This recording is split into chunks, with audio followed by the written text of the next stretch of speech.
Hey everyone, Scott here to discuss All the Money in the World, starring Michelle Williams, Christopher Plummer, Mark Wahlberg, Romain Duris, Timothy Hutton, and Charlie Plummer, directed by Ridley Scott.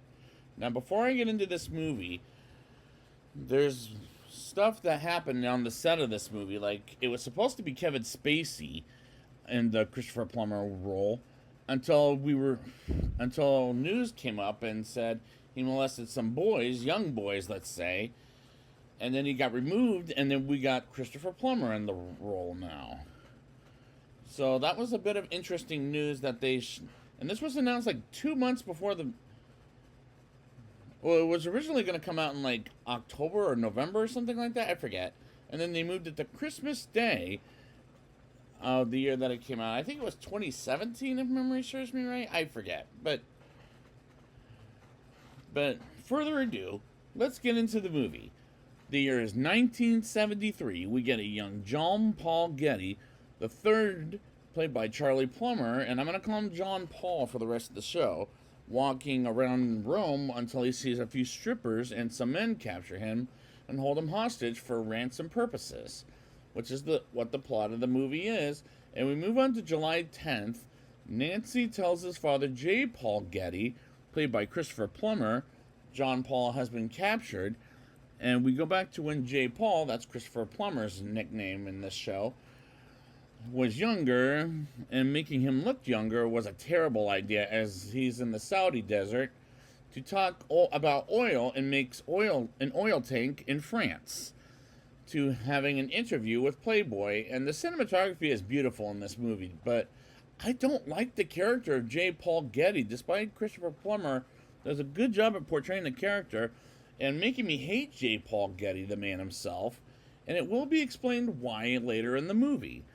Well, it wasn't supposed to be Christopher Plummer, like I brought up. It was last minute as they filmed him as the character, but it was originally by Kevin Spacey when he was accused of the sexual assault on boys, and he was recast, and the movie was refilmed with Christopher Plummer, and that's a better choice than Kevin Spacey, in my opinion. We get Cinquanta, played by Romain Duris, making a phone call to Gail Harris, played by Michelle Williams, as he tells her he's got her son. And we move on to early days when Gail and her husband John Getty Jr., I'm going to call him John Jr. for the rest of the show, while having John Paul as a kid, and he never knew his grandfather until John Jr. makes a note to his father, and he sends a telegram saying he has a job for him, and the family meets J. Paul in Rome, and meets J. Paul while he's cussing around the kids and talks about the world being priceless. And the acting was very good by the actors, and I liked the characters except for J. Paul.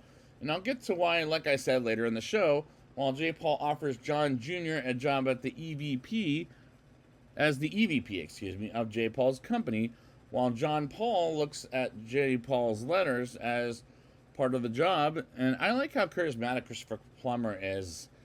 J. Paul takes John Paul for a walk around Rome, and J. Paul talks business with John Paul as we move on to Morocco in the year 1971, as we hear John Jr. drank too much and had too much drugs as he had an affair while still married to Gail, as it shows. And we move on to San Francisco, and Gail goes through divorce papers with John Jr.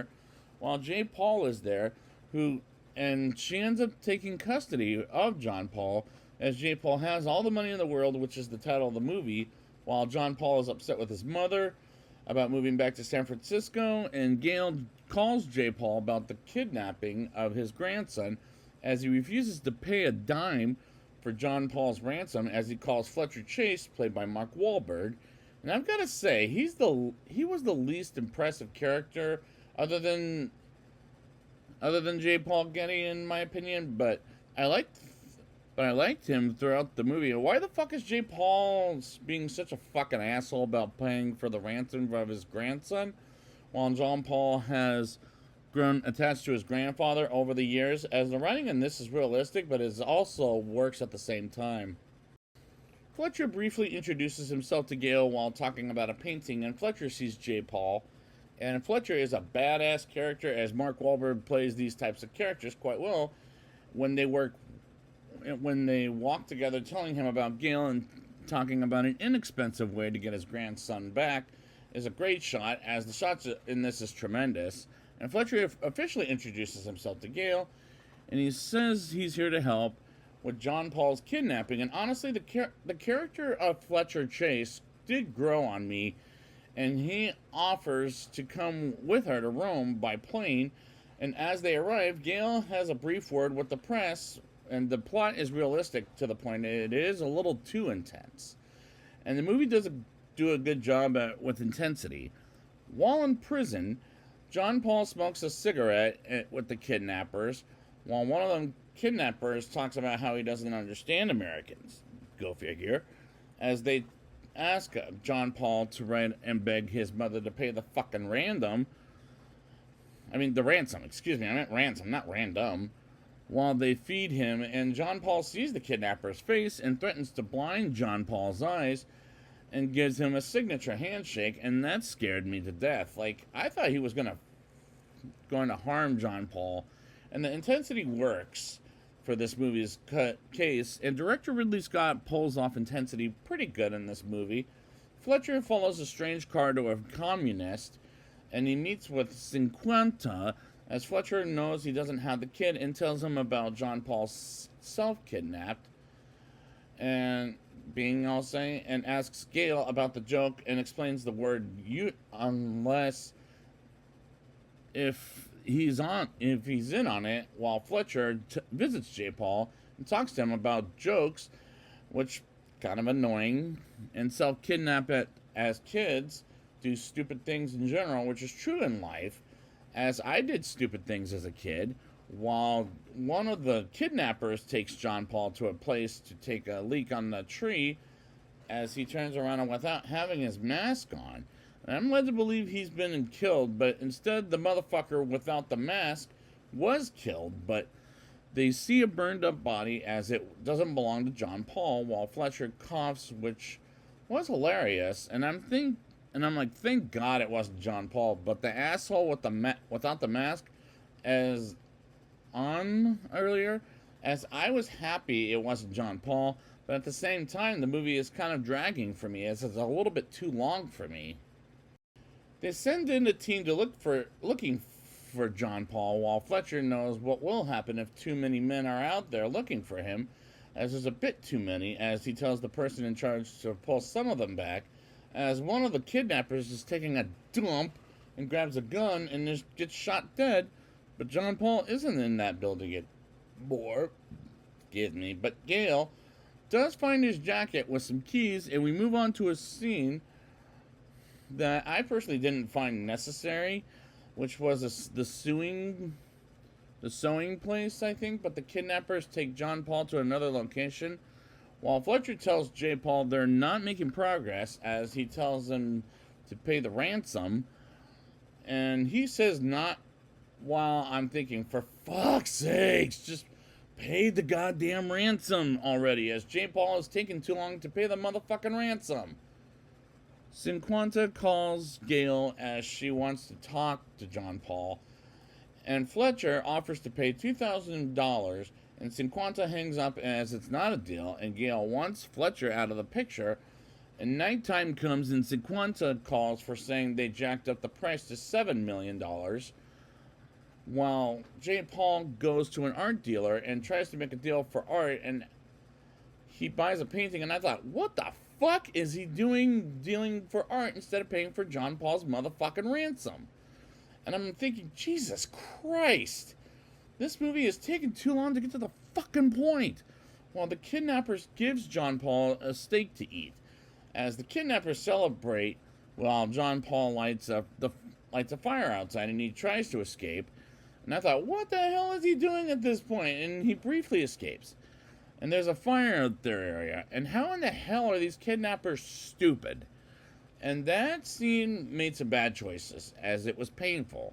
John Paul tries to call for help until someone gets John Paul in his car, and he brings him to his police to a police station while the man has a family and calls Gail and begs her to help him. And someone catches him at the police station, one of the kidnappers, and hangs up the phone. And when they bring him back, they cut his ear out. This is something I remember hearing about before the movie ever came out. And that was fucking painful to watch. I mean, ugh, just painful. While Gail doesn't tell Fletcher about the call until later in the... No, she never tells him. While Gail goes to J. Paul's place, and she gets Oswald Hinch, played by Timothy Hutton, as she chats about a statue J. Paul gave John Paul earlier in the film, and goes to a place where J. Paul got the statue. And I don't mind where that scene goes, but the fact that Gail didn't tell Fletcher about the call she had John Paul just doesn't feel convincing enough for her to lie about it, as there were times the movie made bad choices, like this is an example, and the fire was another example. The cops get the ear delivered to them and show it to Fletcher, and Gail delivers 1,000 newspapers to J. Paul's house about the ear, as it was windy, and Gail is on the phone with Cinquanta about getting the money from J. Paul, and gets a call from Oswald saying J. Paul is going to pay the ransom after all. And I'm like, it's about fucking time, because the second half is kind of dragging for me while Gail, Fletcher, and John Jr. meet with J. Paul about getting John Paul home as soon as possible, and Gail doesn't sign the contract to have John Jr. have custody over John Paul, and she's pissed about it. And again, terrible choice, as this scene should have been in the editing room floor. Gail and Fletcher is on the phone and jacks up the price even farther, and returns John Paul as Cinquanta wants $1 million, and Gail wants to speak with J. Paul as they sit there and trade while he's not taking guests at the moment. And Gail makes a press conference to pay the full ransom behind J. Paul's back, and J. Paul brings Fletcher to him, and Fletcher helps Gail out more than J. Paul, as J. Paul's a selfish son of a bitch, and resigns from working for J. Paul as he learns J. Paul is full of shit, and they pay $3 million to the kidnappers, and they drive around Rome, which looks gorgeous, by the way, as the shots around Rome was absolutely magnificent. Gail and Fletcher deliver the money, and the kidnappers grab it, and they count it, and the kidnappers grab John Paul, and Fletcher and Gail look for John Paul as he runs around in Rome, and Fletcher does find Paul, but he runs away from him, and Fletcher does get to him and away from Cinquanta, and takes John Paul to Gail, while J. Paul takes his painting down and sounds the alarm and just dies while looking at the piece of art. And they get John Paul home with Gail, as she's been told of J. Paul's death, and they pack up his stuff, and Gail doesn't want his money, as John Paul meets Fletcher, and Gail thinks of him as family, but they go their separate ways as they sell the house. And the climax did kind of drag, as the entire second act did. But what did I think of the movie? Let's find out in a rating, shall we? I'll give this movie a 6.8 out of 10. It's a better movie than the mediocre films director Ridley Scott has made, as the cinematography is beautiful and the acting is tremendous, as Fletcher grew on me as a character throughout. And Christopher Plummer was great in the role, despite I didn't like the character too much. But I like Christopher Plummer for his charisma in the movie, and he pulls off the role better than what Kevin Spacey would have done, in my opinion.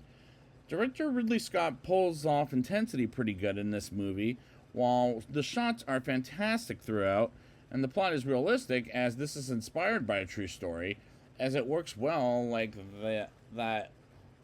And there were times the movie was painful to watch, like the cutting of the ear, for example. There were times the editing could have been a little shorter. There were times the movie made some bad choices, as it kind of bothered me. But at the end of the day, I liked the movie, as it is a recommendation, as it was a fine movie, not one of Ridley Scott's best works, in my opinion, but it was enjoyable. While the first half didn't drag as much as the second half, in my opinion. So I would like to thank you guys for joining me, and next time we'll be back with House of Gucci. And until then, let's pay the ransom, you son of a beach.